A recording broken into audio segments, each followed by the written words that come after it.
in this slide, we are going to see about the regulatory framework. Already I told you, the unit number one is consist of the two part. One is that Indian securities market, and next one is the regulatory framework.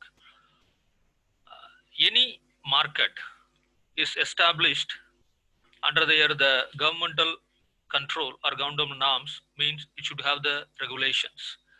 The regulations are come under that effect on businesses running under that particular category.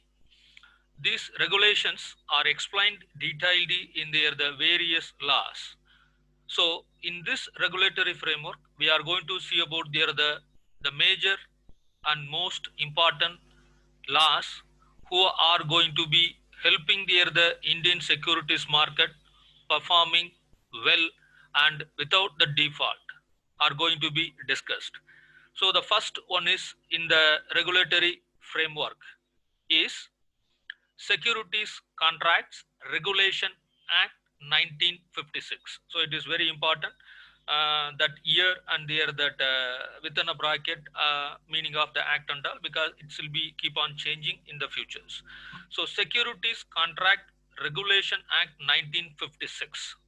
Exactly, this is the first law enacted by the government of India to control over or look after the businesses happening in the stock exchanges.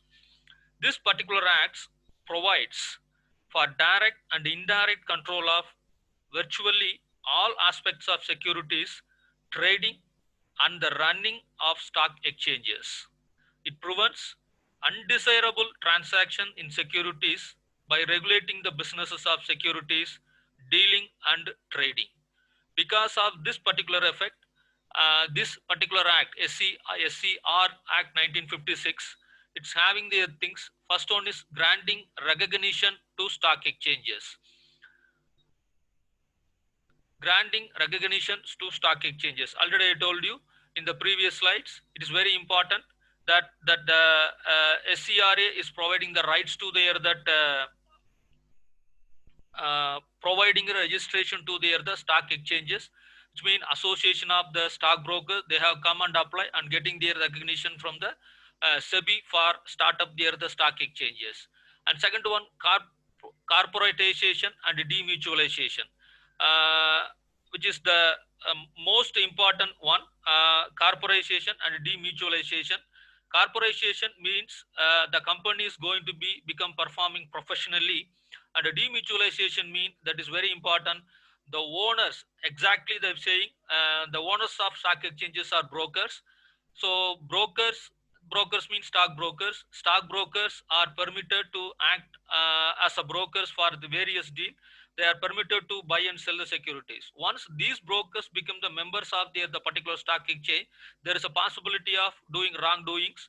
To avoid such one, the government of India is make the running, maintaining the particular stock exchange is separated from the ownership of the particular stock exchange. That is called demutualization. And move on to the next one, periodical returns. It is very important. The stock exchanges has to submit the returns periodically. It may be the quarter, it may be the twice in a year, it may be the once in a year. It depend upon the particular bylaws permitted by the companies, but at least once in a year all the returns has to be submitted by the stock exchanges with the SEBI. And among bylaws of recognized stock exchanges, again it will be the choices of the stock exchanges. They can either adhere to the entire rules and regulation of the SEBI as it for their bylaws, or maybe it can be changed as it is. And next one, suspend business of recognized stock exchanges. This particular law is giving the rights to the SEBI if at all any stock exchange is not performing according to the rules and regulation and the expectation, or a willful default made by the stock exchange notified by SEBI, then that particular stock exchange may be received a restriction of suspending the business of a particular stock exchange.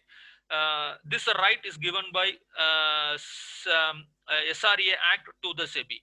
And apart from this, all the five what we call the five responsibilities are the rights to the people, rights to the SEBI. The SEBI have there the another three important type of their the rights they have. One is recognition and supervision, and next one is there that SEBI can control there the contracts executed by these securities and the secure stock exchange markets. The next one is to be, if the government or the particular stock exchange wants to be change the bylaws, they can change the bylaws. With this, one more time, I think we have concluded the session. This Securities Contract Act is very important. It is the part and parcel of the regulatory framework of the stock exchanges. In this Securities Contract Act, SEBI is deriving the rights of by means of granting recognition to stock exchanges, corporatization and demutualization, periodical returns, amend bylaws of recognized stock exchanges, suspend businesses of stock exchanges. Thank you.